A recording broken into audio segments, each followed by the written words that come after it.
thrust up and down in both the side and the center cores in order to balance the aerodynamic and structural loads on the vehicle. So about halfway through the first stage's burn, the two side boosters will separate and come back to Earth for a simultaneous landing at Cape Canaveral Air Force Station. More about that a bit later.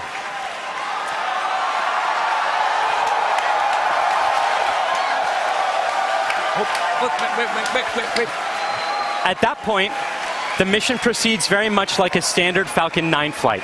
The center core will keep on firing for another minute to burn all of its fuel, and it will perform a standard stage separation from the second stage on top. This second stage, with the fairing right at the very top there, the second stage is exactly the same as any other Falcon 9 flight, except we've loaded a bit more helium onto it this time. Now, that second stage will be sending our payload way out into a Mars-crossing orbit, which we'll also get into a bit later. But all in all, with a successful launch, Falcon Heavy is going to be the largest and most powerful operational rocket in the world. We're very excited to be launching it today. Let's check in on exactly how it's doing. Good afternoon. I'm John Innsbrucker, the Falcon Principal Integration Engineer at SpaceX. We're currently at T-minus 17 minutes, 40 seconds and counting down. The good news is that all systems are go for launch.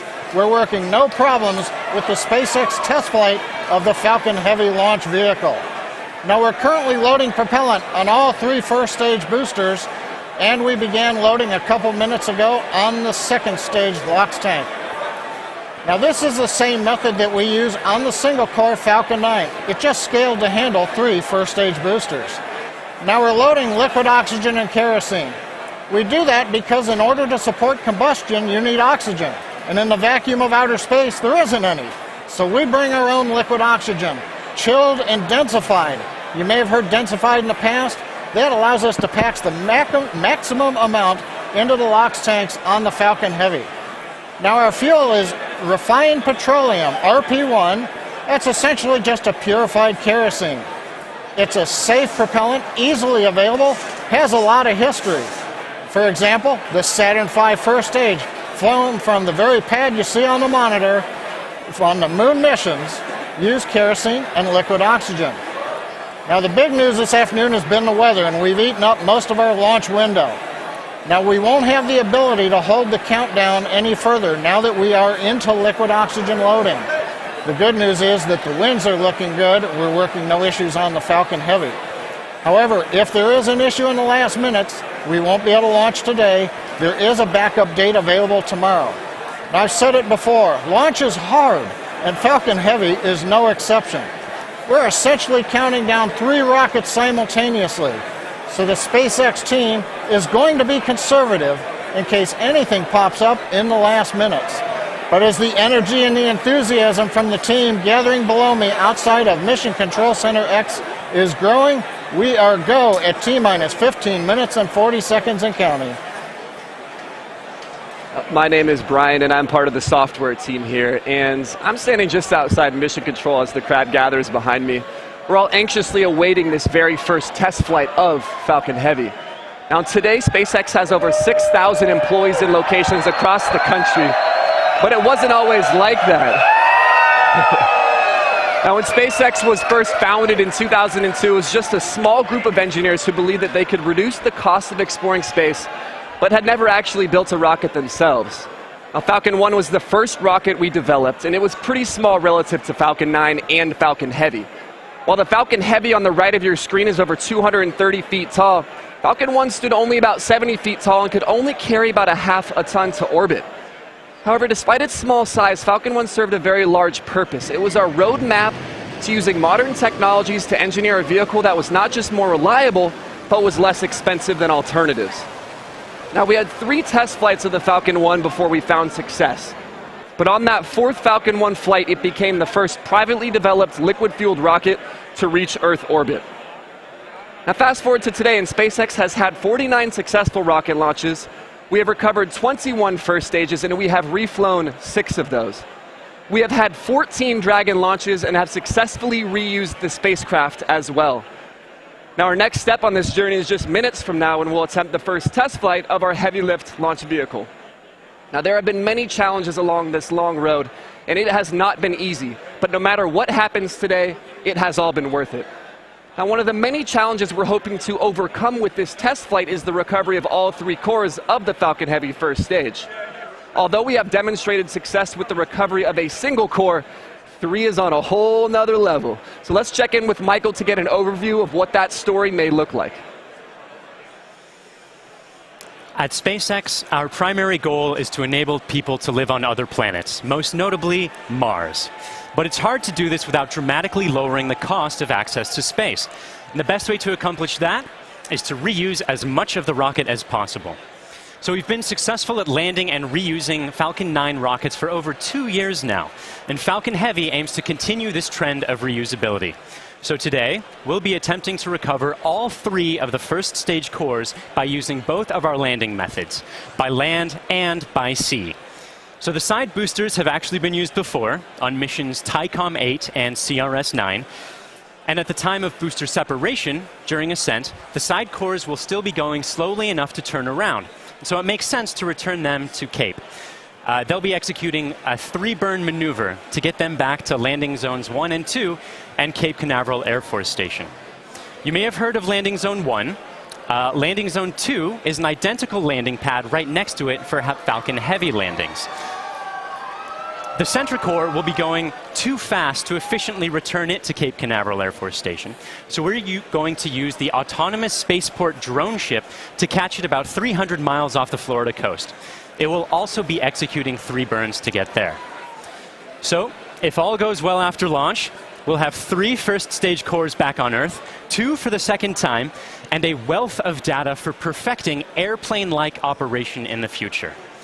So, countdown is still proceeding nominally. So let's check in again on how Falcon Heavy is doing. We just passed T-minus 12 minutes in the countdown of the test flight of Falcon Heavy. Fuel is completely loaded on the second stage.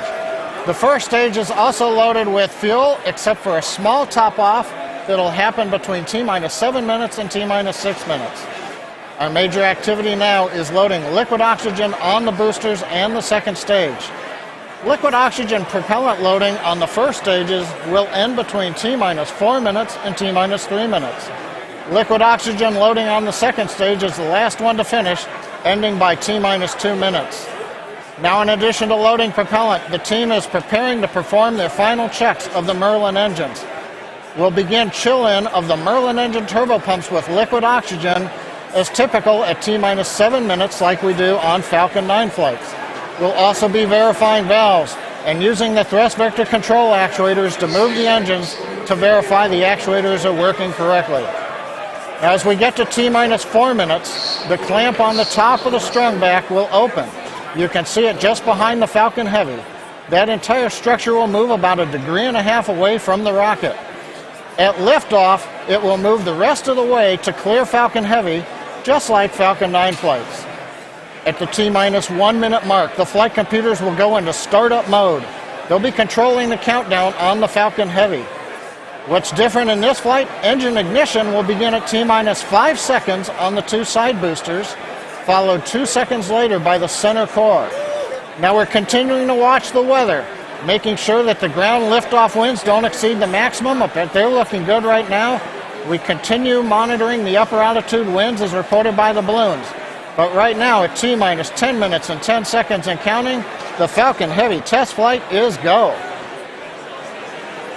Because the first flight of Falcon Heavy is a test mission, we do not have a customer spacecraft on board today. Instead, we put something a little special with SpaceX inside the fairing. Now, more often than not, on the first flight of a new rocket, engineers will choose to fly a mass simulator, which is basically a heavy object of some sort to simulate the dynamics of flying a payload, but with little consequence if the mission doesn't work out exactly as planned. And as many of you already know, we have opted to have a little fun with our mass simulator. Stacked inside the fairing is Elon's cherry red Tesla Roadster, and inside of it, a passenger. His name is Starman, but don't worry, he's not human. But he is donning the SpaceX-designed spacesuit that our human astronauts will be wearing on Crew Dragon. And if all goes well today, we hope to get some live views of it as it makes its way into space. Now, in addition to the Roadster, you might also catch a glimpse of a smaller passenger, which is a tiny little Hot Wheel Roadster carrying a tiny little Starman, which is a little Easter egg for today's mission, so keep your eyes peeled for that. But those are not the only payloads we're flying today. Secured inside the Roadster is another really special passenger called an ARC. An ARC is a 5D laser optical quartz storage device, which is essentially a high-tech, high-data storage unit that can survive in the harsh environment of space. It's built by the ARC Mission Foundation, which is an organization whose purpose is to store libraries of human knowledge and data on these devices and send them off into space with interplanetary travelers, thus preserving human achievements well beyond Earth. On the ARC that's being launched today, the Foundation has stored Isaac Asimov's classic sci-fi series, The Foundation Trilogy, which was the original inspiration for the ARC mission. And given that making humanity a multiplanetary species is the core purpose of SpaceX, launching an ARC on this mission just seemed fitting. And last but certainly not least, a little something special for our hardworking SpaceX team. Mounted on the payload attach fitting, which is the structure that holds the Roadster onto the second stage, there's a plaque on which the names of over 6,000 of our SpaceX employees are engraved. The work that goes into designing, building, testing, and launching a vehicle of this sort is no small feat. And we are super excited to be a part of the Roadster's billion-year journey through the solar system. As Lauren just mentioned, if all goes well today, Falcon Heavy will put the Roadster on board into an Earth-Mars orbit around the sun on a journey that could last for 1 billion years.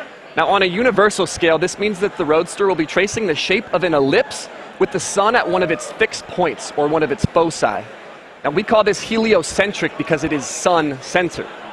The outermost distance on that same ellipse will intersect the path that Mars takes while it is on its own journey around the sun. That's quite far away. That will reach a maximum distance from Earth of over 400 million kilometers. In Earth terms, that's about the same as a trip around the equator 10,000 times. Now, during its journey, the Roadster will also reach a maximum velocity of nearly 40,000 kilometers per hour, or about 20 times faster than a speeding bullet. Now, as we said, it should stay up in orbit around the sun for about 1 billion years, and it's a very long, exciting road ahead, and we are thrilled to be able to take the first steps on that journey just 5 minutes from now.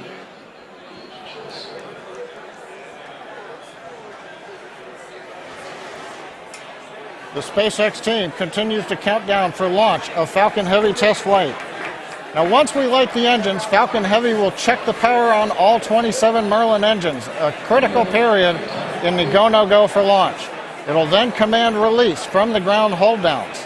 40 seconds into flight, we'll decrease power on the 2 side boosters in preparation for maximum aerodynamic loads on the vehicle. Once we get through this period, Falcon Heavy will throttle back up to full power on the side boosters. About half a minute later, we will again throttle down the 2 side boosters. This time we're decreasing the forces on the rocket structure. At this point in flight, the vehicle is much lighter, having burned off much of the propellant, but we are increasing thrust.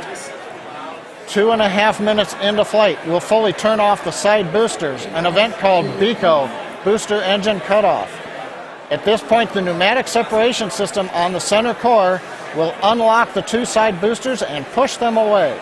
The side boosters will disconnect first at the top of the center core, then milliseconds later from the bottom, so they'll actually rotate away from the center core slightly. Once the side boosters are clear, the center core will throttle up to full power and burn for another 25 seconds. Finally, at just past 3 minutes after liftoff, the center core will shut down, an event called MECO, Main Engine Cutoff, and the second stage will separate. From this point on, it's like a Falcon 9 mission. The fairing will separate, the MVAC-D upper stage engine fires, eventually sending the stage and payload out into the solar system to orbit around the sun. So that gives you a feel for the sequence of events we're planning on today's flight. So now, at T-minus 4 minutes 45 seconds and counting, let's witness the test flight of Falcon Heavy.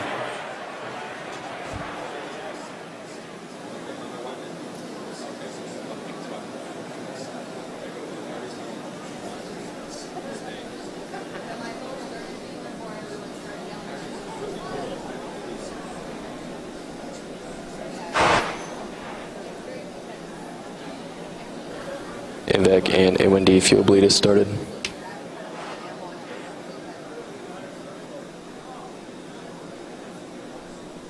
Safety crate LOX alarms are load, open. throttling to close out.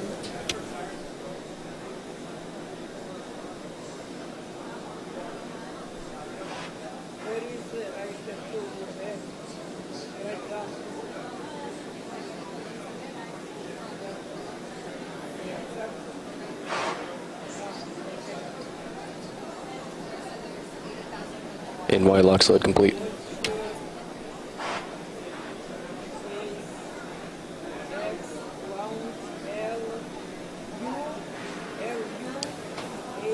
PY LOX load, throttling to close out. PY LOX load complete.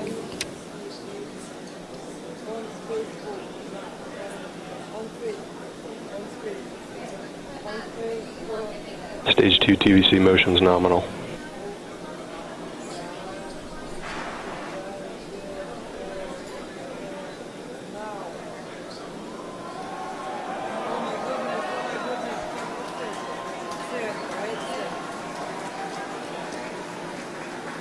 BOGO bleed verification.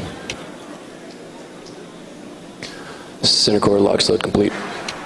Strombeck lower has ended. Strombeck's at 88.2 degrees.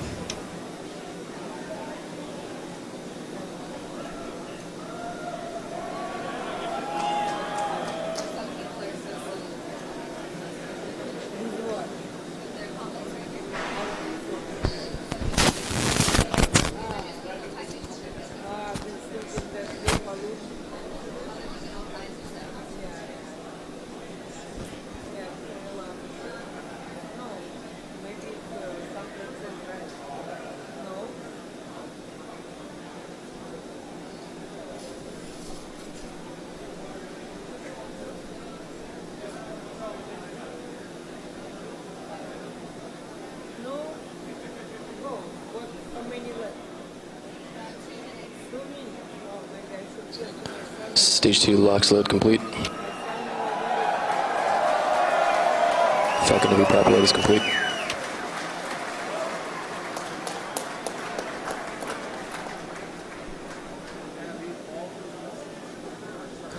Falcon Heavy is on internal power.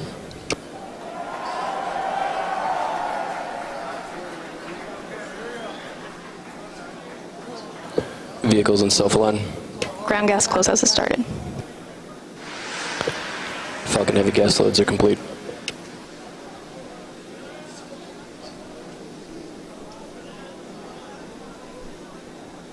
M1D fuel bleed complete.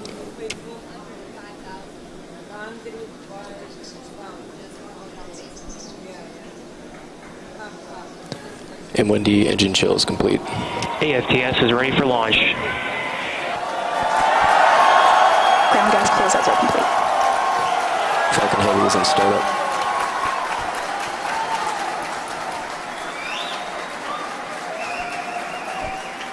Stage 2 pressing for flight.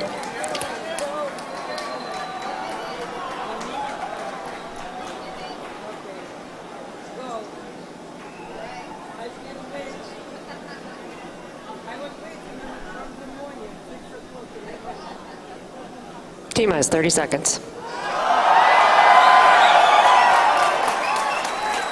Launch director on countdown 1. Space X Falcon Heavy, go for launch.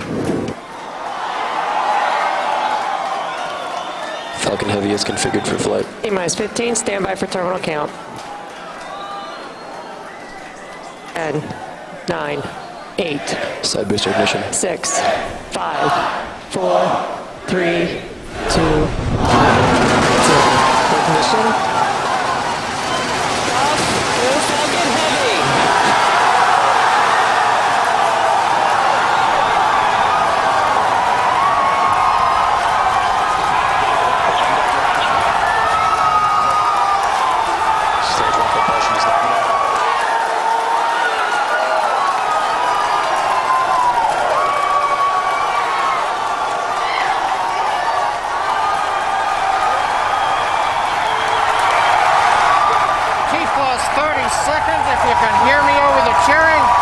Falcon Heavy heading to space on our test flight.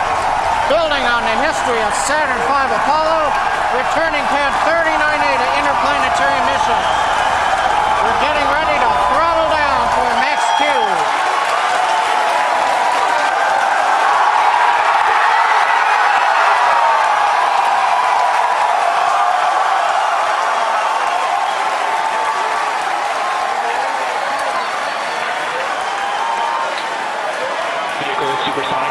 You've heard the call out. Vehicle is supersonic.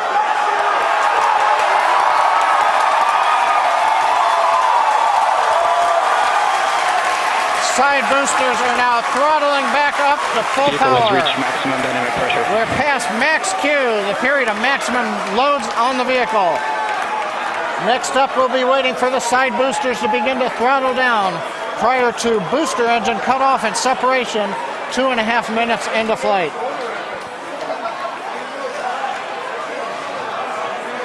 GNC trajectory looks good on the Falcon Heavy.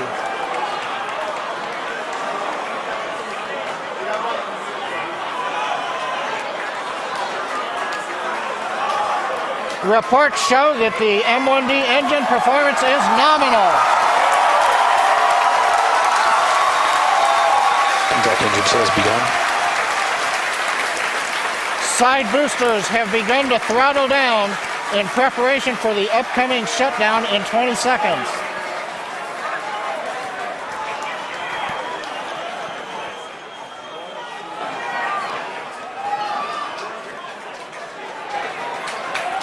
Major event coming up with side booster shutdown and separation. Inside shutdown. Side boosters. Beacon. Center. Ooh, throttling up. S1 keeps going.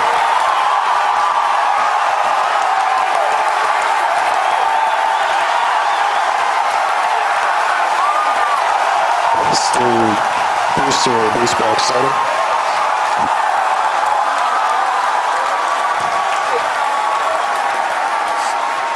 Successful separation. We're coming up on MECO and shutdown. Stay set. Separation confirmed. Event recognition. Boost big burn looks good on side boosters. Backburn startup.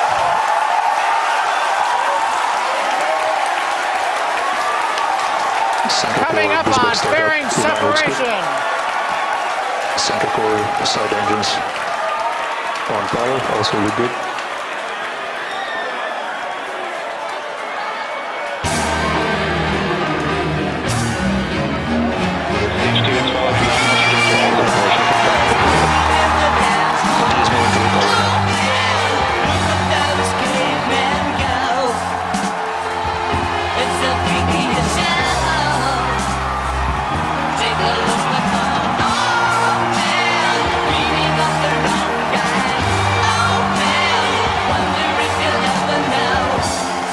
Booster, boost back, shutdown. Center core boost backburn shutdown.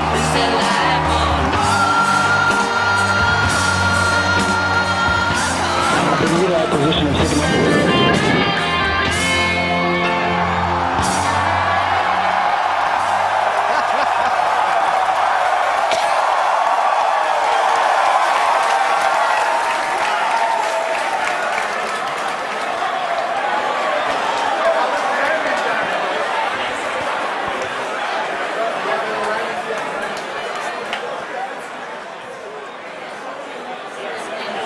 Wow. Wow. Did you guys see that? That was awesome. That's the only thing I can really say right now. Absolutely wild. Absolutely wild. I got nothing else. Oh, man. Recapping all the great things that you just saw there. Successful liftoff from the pad, successful stage separation. But before that, successful booster separation. You can see stage one. The two side boosters, pardon me, you can see the center core, and you can see MVAC lit up. Oh my gosh.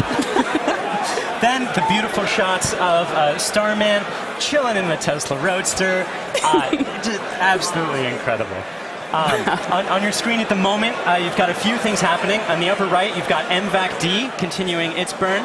On the upper left, you have the center core headed back towards the autonomous spaceport drone ship. And in the two bottom screens, you've got the side boosters headed back towards Cape Canaveral Air Force Station, landing zones 1 and 2.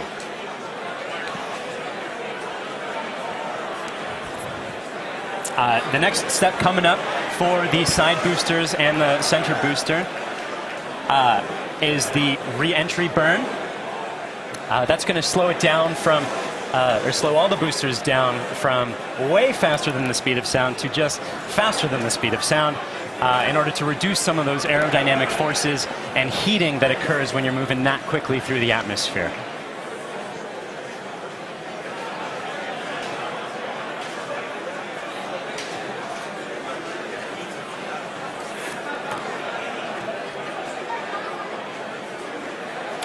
And as you can see on your screen, that re-entry burn for those two side boosters has begun.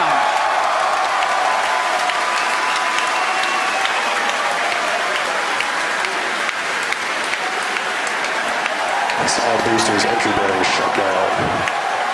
Side core entry burn target.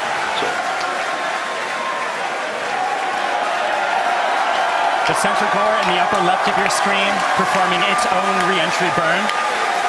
You can see the edge of Cape Canaveral in both of the side booster cameras as those are coming in. PY and NY side boosters have saved. Center core entry burn shutdown. And even though those look very similar, those two boosters views, those are actually representing different boosters. And they're heading towards Earth. They're about to begin their landing burns. We'll hopefully be able to bring you nice footage of that. Both side boosters transonic. And watch for the landing lights deploy at the tail end of that landing burn.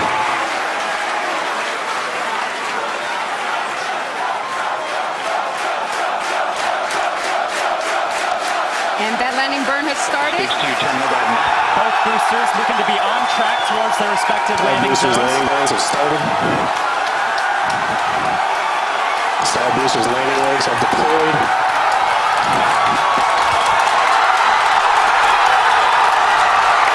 And the Falcons have landed.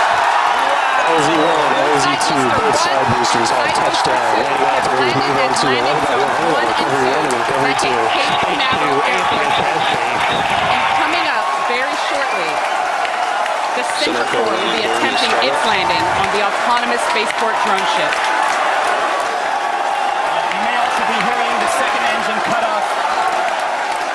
Check on your screen. Sometimes this footage goes out when it approaches the drone ship and the heavy vibrations make it lose signal. We're crossing our fingers that's not the case right now. Stage 2, nominal parking orbit insertion. So it looks like that landing is happening at the moment. We have lost signal. We're hoping that signal comes back shortly. Oh man, yeah. As Michael mentioned earlier, with the vibrations of the rocket and how it shakes up the cameras that are on the drone ship, sometimes we do lose signal or shakes up the antennas. Oh, and we've just gotten confirmation. Oh. We're waiting to hear what happens, and so we're listening in, and we're still waiting to hear. We'll let you know as soon as we find out. You'll know. People are cheering, but we'll get the call and know. Hopefully very, very soon how that center core is doing, whether it's standing up proud on that drone ship or not. Meanwhile, other two landings. those were absolutely gorgeous. Meanwhile, the second stage is continuing its trajectory towards Mars. It's all looking good there. John Ike, come give us a recap of the full mission. He stands. Well, if you could hear all that cheering. It was an outstanding test flight of the Falcon Heavy.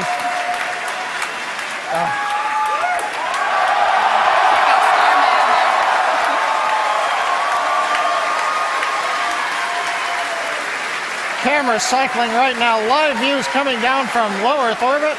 The second stage successfully got there, and it got there as the culmination of a great Falcon Heavy test flight. We lit 27 engines, throttled the boosters up and down. We separated the side boosters. They came back spectacular, simultaneous landing. The center core did its job. The second stage did it. everything that you could want in a test flight we got here. Now we're just looking for the icing on the cake to find out what happened on the drone show. But all in all, an outstanding test flight for Falcon Heavy. Wow, what an absolutely momentous occasion. Thank you so much to the range for contributing their expertise to today's launch, the FAA for the licenses to launch and land those boosters, as well as the rest of Falcon Heavy. And thank you to you, the viewers, for joining us for a really, really cool moment here. And to find out what happened with the center core and what's going on with Starman as he makes its journey through space and all of our other launches, you can visit us at spacex.com and follow us on social media on LinkedIn and Twitter. If you would like to join us on exciting projects like these, please visit spacex.com/careers. From the entire grateful team here, thank you again for joining us. We'll see you next time.